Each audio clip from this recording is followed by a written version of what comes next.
You're watching Children of the Dark Continent, The Backstory, and my name is Fairchild. Welcome to the first of our interview series, and today we have a very special guest. She's an actor, producer, and managing director of Sorele Media, Salamina Mosese. Before we begin the interview, we're going to play a trailer from the movie Baby Mamas. It's a movie produced by Salamina Mosese and directed by Stefina Zwane, available on Netflix. They say life is short. You must live every day as if it's going to be your last. Pop me up! Let's drink! That's exactly how I used to live. Until Why must I bring you from the zoo, Mommy? I became a baby mama. Hey ladies, we slay all day. Hey baby, don't come here with your cheap flattery. Why are you so angry? You know what you need to do? This part of your body, we need to use it to get laid. Get laid. Who says I am not getting laid? Boutique hotel Oh. somewhere.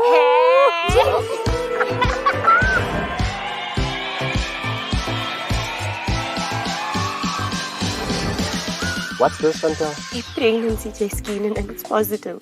I'm still young and there's things I want to do.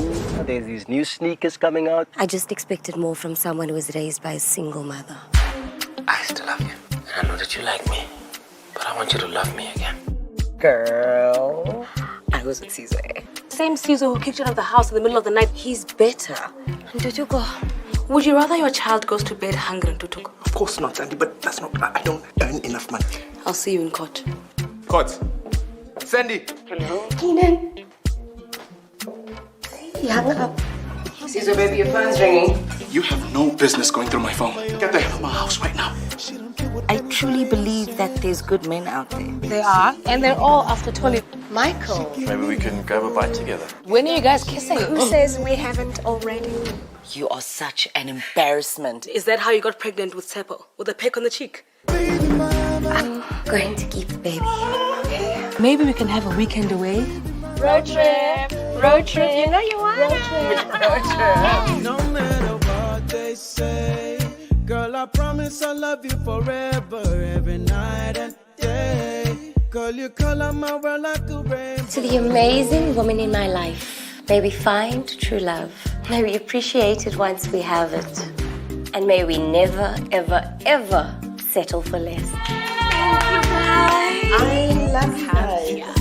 Please don't deprive yourself of a sex life because of that baby that's growing in your belly. Please do it. you, don't make George. another one. All right, I love it. Hey, welcome. Thank you. Yes. You All just took right. me back. That trailer, wow. Good days, right? Yeah. So before we start with Baby Mamas, I want to go right to the beginning of everything. You have 22 years, and I went back and I was going through your whole bio and just looking at everything you've been on. It really took me back. If you're a millennial, I had a lot of nostalgia just going through the days of crazy. So I want to start at the beginning. What got you into acting? Because I looked in a lot of articles and there was a couple of articles that said you went with your brother for an Yeah. interview. Is that what happened?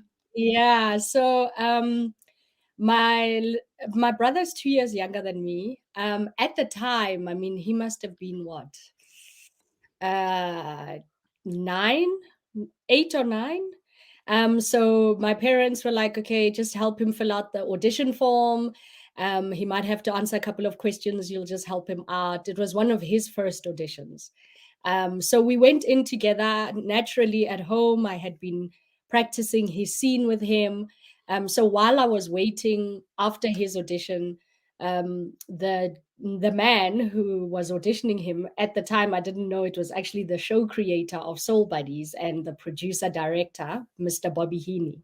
He then said, okay, you're up next. And I was like, no, I'm No. not here to audition. I'm just waiting for my brother. And he was like, well, you look around the same age as the other character we're auditioning.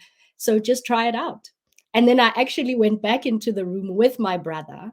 And the director was like, oh, you're a natural. I had to be somebody's older sister. And I'm like, well, I just acted with the guy, you know. So How old were you at the time? actually, I was 13 at the time. 13. Yeah, fast forward about a year after that, we get the call that I got the part. I didn't even remember what audition it was. It was so long ago. Wow, wow.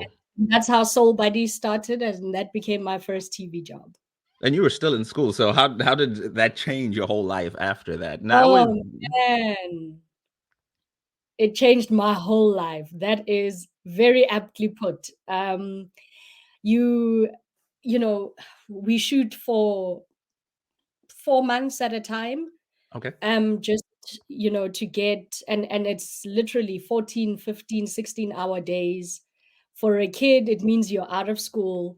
But obviously, we were working for Soul City. They're a very responsible organization. So we had tutors on set, but it was a constant balancing act. It is literally one of the hardest things a kid could ever do, because we were writing exams on set, but then on set you still have to act, you have to be prepared. There's other actors that are called who don't have time for a fluffing teenager just No. because you're stressed about exams, right? So it was a lot, man. It was Wow. a lot. So you had to Yeah. grow up right away. Fast. Fast. Wow, and you went on to get a degree also. So Yeah, that came a couple of years later. I studied corporate communications at the University of Johannesburg, okay. and then later furthered my studies with a postgrad in business administration. And that was really because entrepreneurship happened and I just didn't feel I was ever ready. But the funny thing is, even after you go to business college, you realize you're still not ready. No. Yeah, only entrepreneurship prepares you for entrepreneurship. That is true. No, that is true. That is, and you went on to act in a couple of other gigs. Can you tell me more about that? Yeah, so I mean, after Soul Buddies, we were part of quite a small agency, and the interest was peaked. Once I started, I'd always really been a very reserved, shy child, and I think being in as being on set, meeting these other actors and playing these very interesting characters that I got to play was sort of an escape. And I Yeah. realized that I'd been doing it all along in playtime. I had all these Barbie dolls. I didn't have enough money to afford Ken, so my shoes were Ken, and all the different other characters that I created. And my brother and I would play for hours, and I had very involved storylines. Every character, every Barbie doll had a storyline, a job, a career, a family, the Yeah. whole shebang. And I guess my mom, when she signed us up for an agency, thought this is a great way to keep them busy, keep them at the streets, and she thought we would enjoy it. It turned out that I was the one who enjoyed it far more than my siblings. Yes, My brother did get a couple of gigs afterwards, some international gigs, but he really didn't enjoy it as much as I did. Yeah. So yeah, after Soul Buddies, I went on to present as well on Crazy. Backstage came later. I did Home Affairs, a couple of dramas on ETV, SABC here in South Africa. Yeah. And the rest is history, man. Have you ever been denied for a role at that time?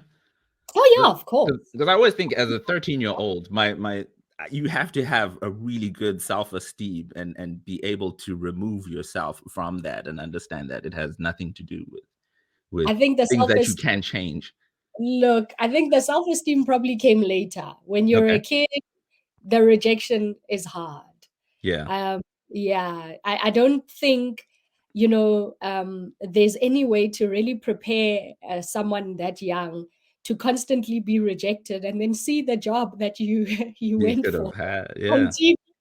Every Yeah. time an ad plays, I remember it was my Oh, dream to be on a Wimpy ad, and that okay. actually was the first audition I ever went to, and I didn't get it. And every time that Wimpy ad came up, like, I was gonna be so much better. But and I'm assuming you had a really good support system around you in order to be able to cope with something like that. I mean, how was it like growing up in the home with your I think parents? my parents were awesome, but I don't think they thought it would go as far as it went. And especially for me, because they were always like, my older sister. Oh, my background is falling. That's fine. My older sister was so much more social, and my brother was the boisterous one. And I was always like the very shy, reserved one. So I don't think they expected that it would be me Yeah. that TV would take off for, and that's exactly what happened. Um, they supported in the best way they could. I like that they kept it real with me. Okay. TV was for out there. At home was for home. We were Right. still a family. I was a normal kid. There were no celebrities in my house, and I'm very glad that they kept me grounded like that, because it prepared me for what was to come. You really can't take yourself too seriously in this industry. Yeah. It's a job, and the more you approach it as a career, the better. And I think the longer you'll stay in the game. Yeah. Okay. Yeah. So let's talk about Backstage. You went on to and I love that show. I actually watched the first episode of Backstage. I grew up in Zimbabwe, by the way. So we used to have a satellite dish, and I would record all these shows. And when you went on Backstage, that's where you met your husband. Yes. Okay. I was there for about, I think, possibly about 7 months before he joined the cast. But yeah, Okay. that is where we met. I was the drama lecturer, and he was one of my naughty students. Ah.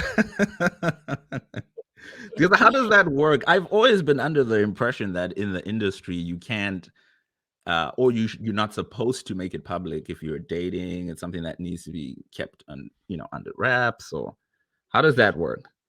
I don't think there's any like a rule per se. Okay. I think it could get very complicated. But what actually happened with us is we only really started officially dating after Backstage ended. So it ended possibly about 1.5 years after he started on the show. And that's really when we started dating. So at least it was less complicated. I mean, you can imagine if you're dating somebody at work, soapies, you're there almost every day for about 10, hours, 12 hours. It can get really uncomfortable if you guys break up and stuff. So I think they discourage it, but there's no fast rule. A lot of people in the industry, we actually meet each other on set.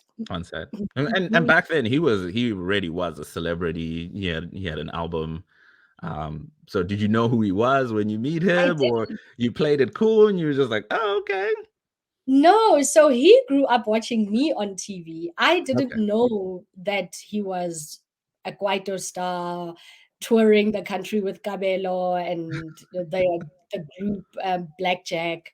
I had no idea.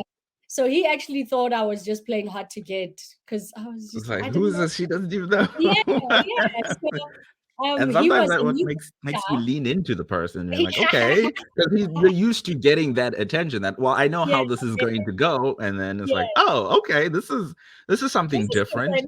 Exactly. Oh wow! And you were married in 2013? No, we've been married 13 years. We got married in 2007. Yes, 2007. Yeah, or 2008. I must count. My maths is not so good. Are you aware that you guys are couple goals? Oh, really? Oh no, something you're not aware of? I mean, people say it, but I'm not say going to admit to nothing.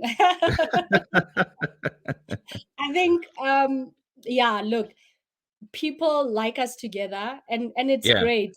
We really, I don't let that get to my head. A relationship is work, and marriage is constant work. I think it's nice that we have people who support the relationship and stuff, but I don't aspire to relationship goals, because only the two people in a marriage really know what's going on.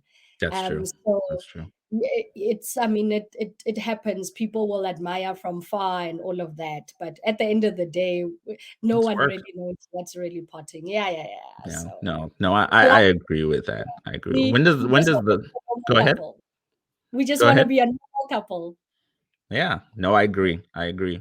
So when does the SAFTA come? The award? The award came when I got a role on Abomzala and I was Okay. playing like a domestic worker. The most fun I've ever had on TV. My favorite role ever. That was, gosh, I think that was possibly 2013.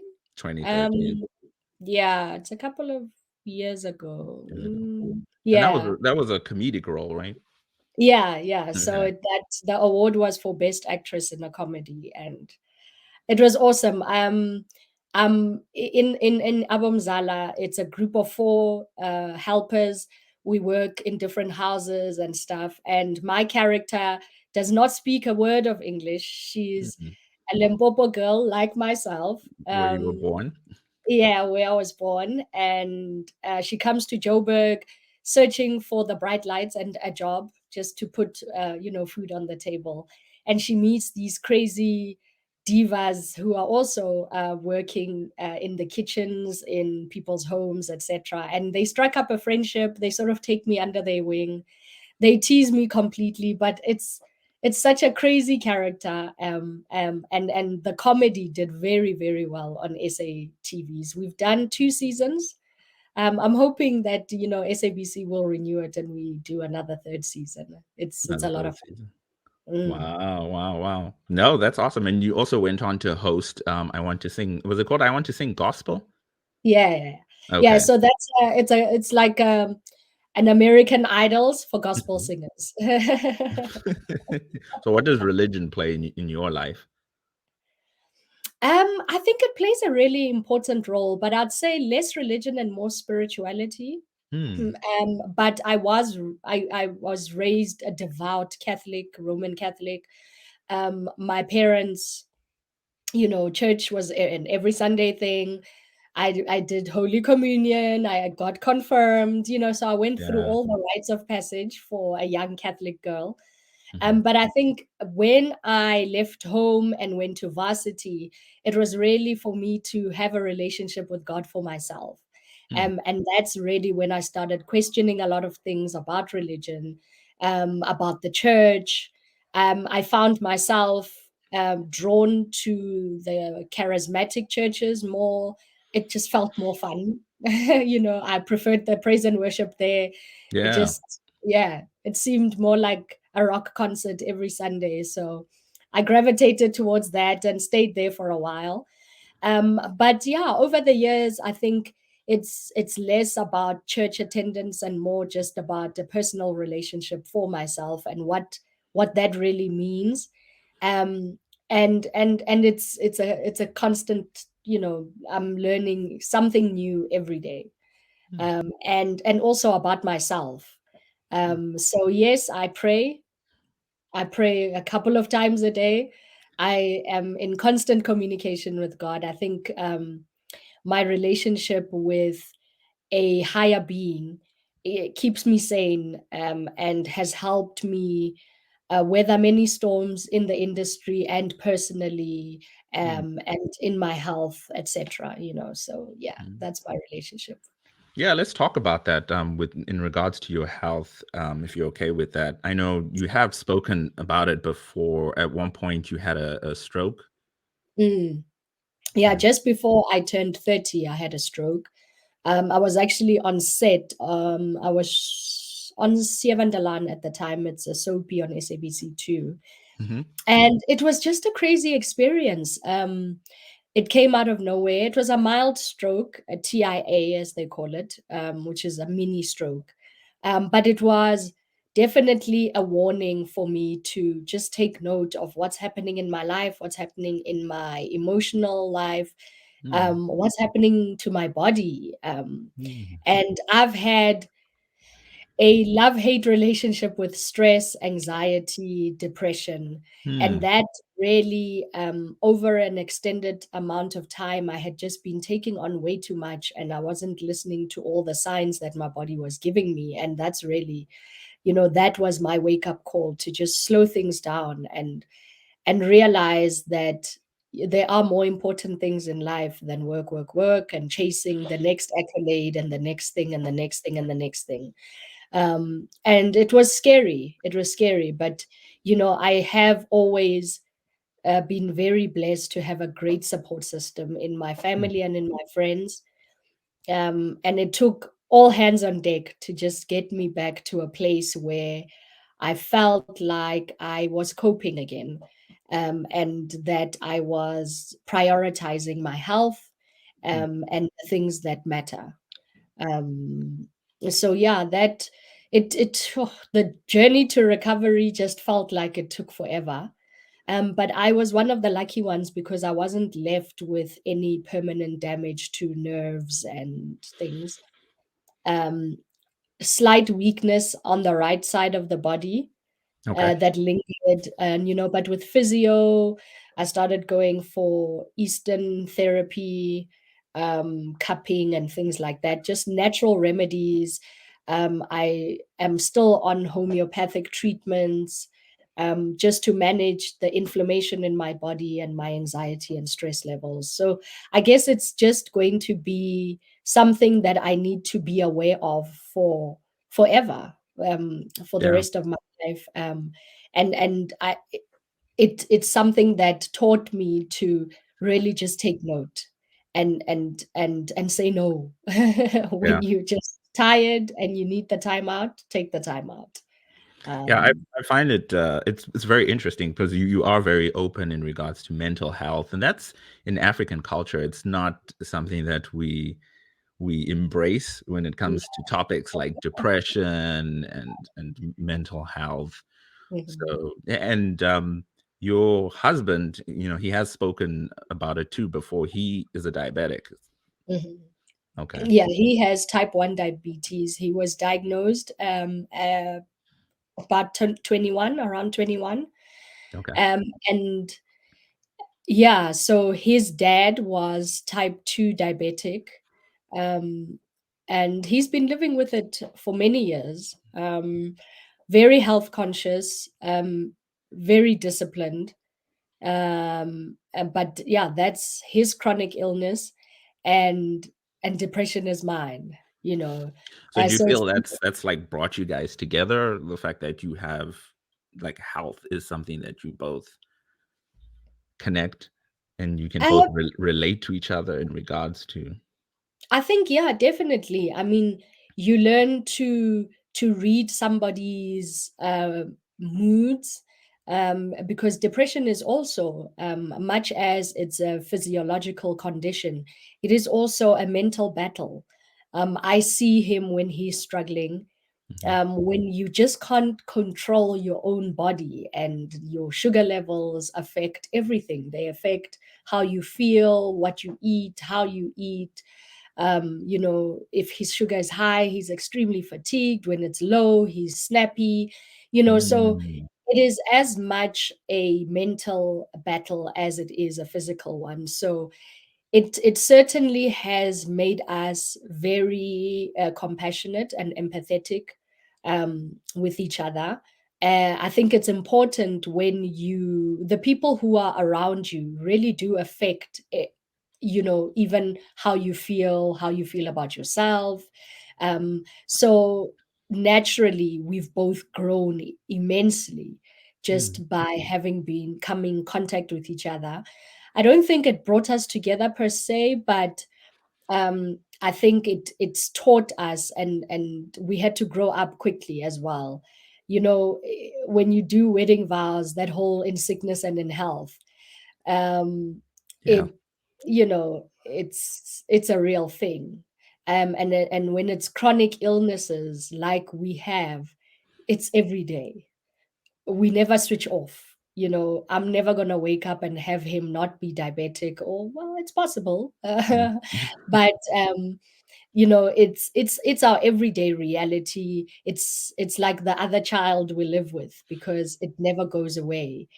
So it just makes you sensitive to the person who is next to you. Mm. You really need to care about more than just yourself. You you think for somebody else as well. I am unable to eat without thinking. Sorry. Yeah, I should Yeah, shift the camera. You're good.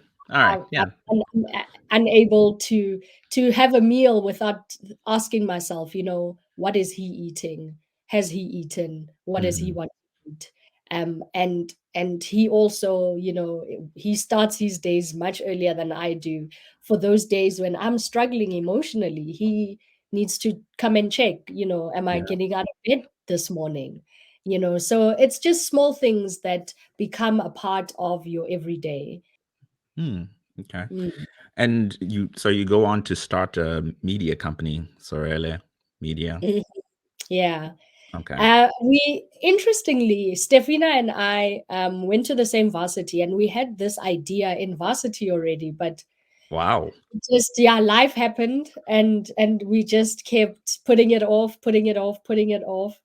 And then 2015, we both are super frustrated with where we're at in our careers and, with where the industry is going. And we just want more. So we decide, okay, now is the time for us to leave other jobs and fully focus on this new baby. And that's what we did. And our first offering was actually Aza TV, which was like an online platform, digital platform, where we had different short format programming. And really, our whole thing was to shift Africans in mindset, in temperament, in just inspire them, and to start kind of telling the kind of stories that we want to watch ourselves. And that's what we embarked on. Fast forward about a year and a half into the whole thing, it's just so expensive to start something completely new. And we completely deplete our resources, and we have to take a pivot. And films is the pivot that we take. We decided to use some of the company money. We shot a small independent film that ended up being licensed on Mnet, and it really helped us because then we found out about film festivals, and that's how we came to Toronto for the first time. And we didn't get into the film festival that we wanted to, but it gave us the template for what we really wanted to do when we got back home. We met some incredible producers and other independent filmmakers, and we thought, when we get home, we're actually going to focus on this film thing. And 2 years after that, Baby Mamas is born. So Yeah, and just going back to what you said about shifting mindset, I feel Baby Mamas does a great job at that because, usually we always hear the man side of the story with the baby mama. There's a common phrase where people are like, "Oh, my baby mama's tripping," right? And when I watch Baby Mamas, what it did was it put me on the other side of that fence. It helped me understand why she's tripping, right? Because with any interaction, each person has their own side of the story that should be legitimate. And I felt that when I watched Baby Mama. So how did that come about? So Stefina had at the time, she had a friend who was a baby mama, who was no longer with the baby's dad. They were having some drama, and then her sister, and so on, and then another friend, and then another friend of ours. And then we realized, these are not crazy women. These are young women trying to figure things out. It didn't work out with their baby daddies, but they are actually not intentionally adding to the drama. It just so happens that they can't meet each other halfway, or they're just not understanding each other for whatever reason. But we got to a point where we felt like the narrative was very one-sided, and it was always very disparaging for the baby mama. So we just wanted to tell the story of a single black mom. Mhm. Because that's essentially what who these baby mamas are.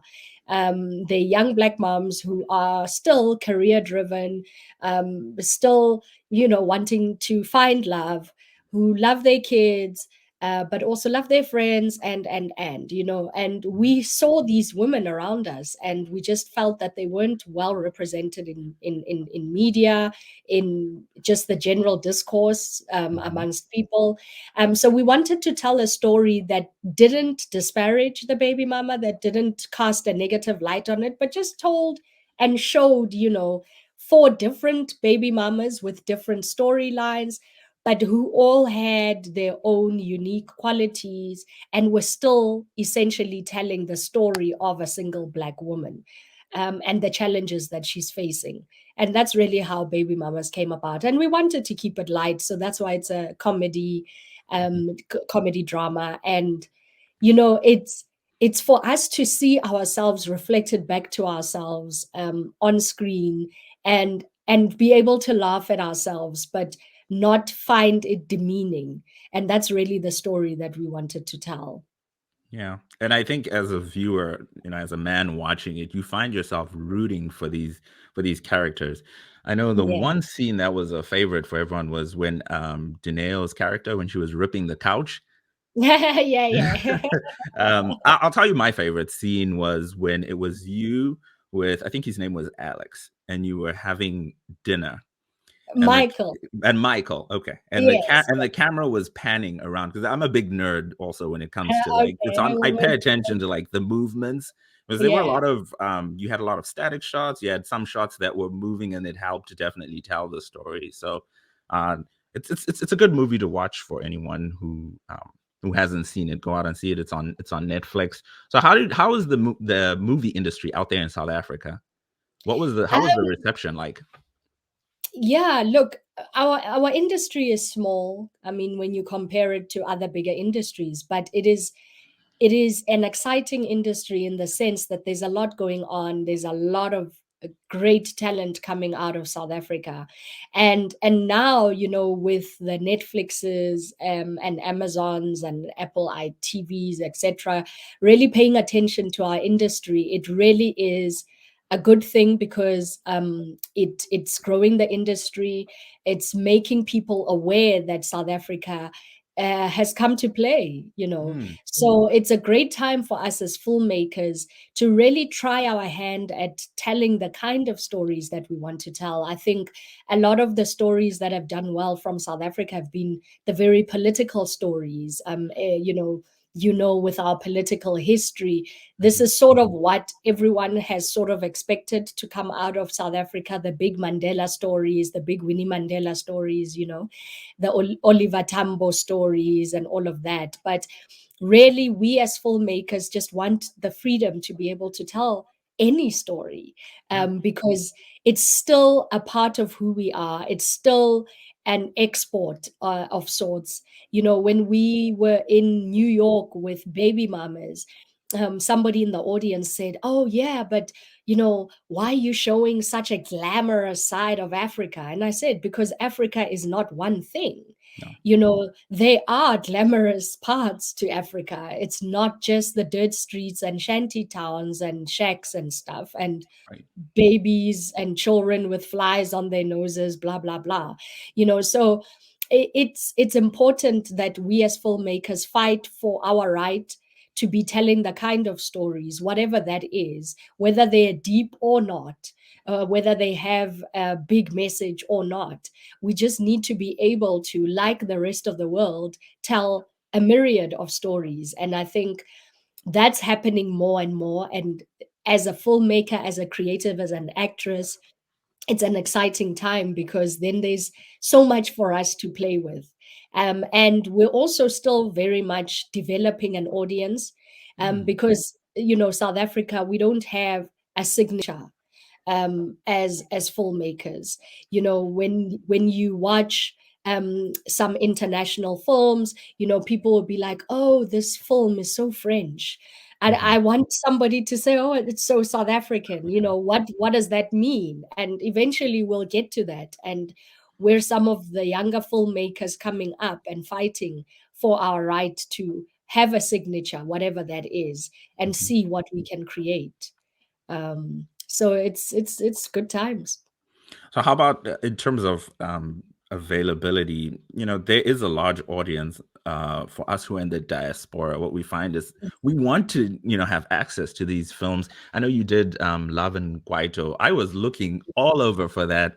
I could not. I was up 4 in the morning. I'm like, where is that movie? I was Googling Yeah. all over for it.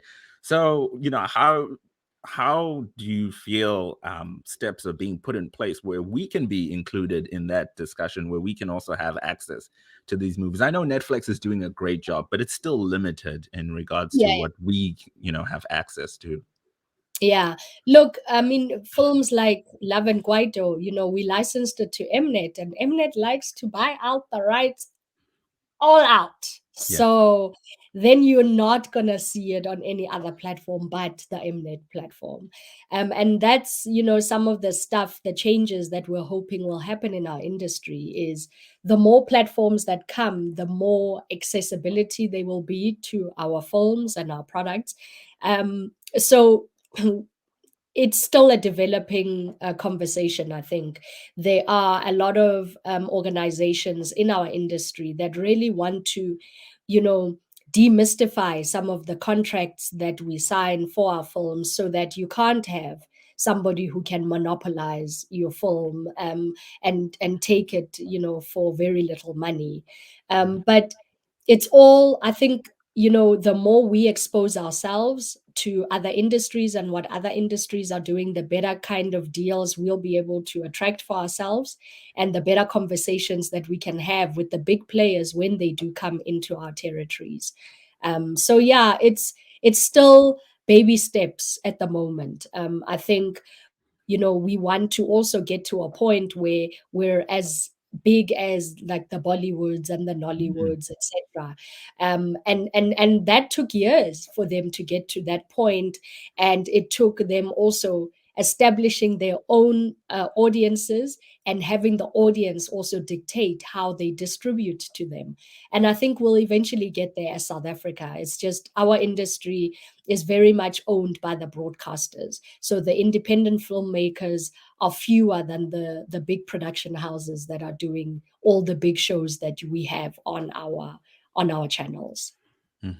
Okay. And we're actually getting towards the end of this interview, but I had a couple of questions I wanted to ask you. So if you could do this whole thing all over again, how would you do it? Like what, my whole career? Yeah, your whole career. Sure.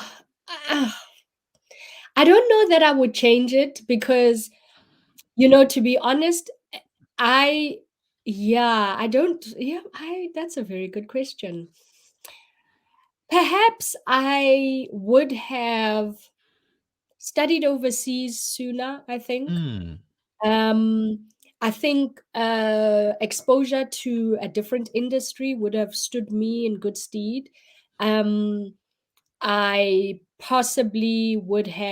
would have had my MBA by now.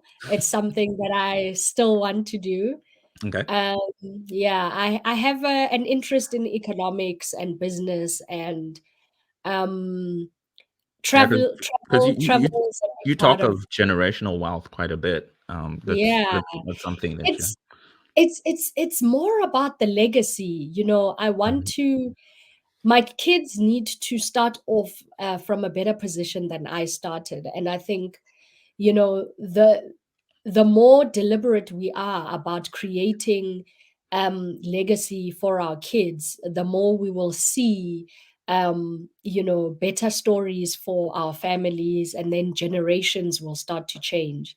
I think the brown child has been yeah, we've been through a lot, guys, and when the more I travel, the more people I talk to, the more I realize just how much work there really is. And I just want to start in my small corner. So it's just really important for me that my daughter knows that she can step into whatever territory that she points in and have it move for her. in much the same way that young white children know that the world is their oyster.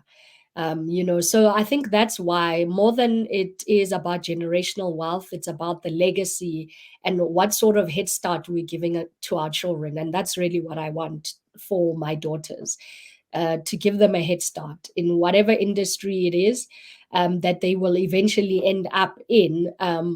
They must just know that they started off at a better footing than even I did, because my parents did it for me and I need to pay it forward, and so on and so on. And that's really how we shift lineages and dynasties are built. It has to start with somebody.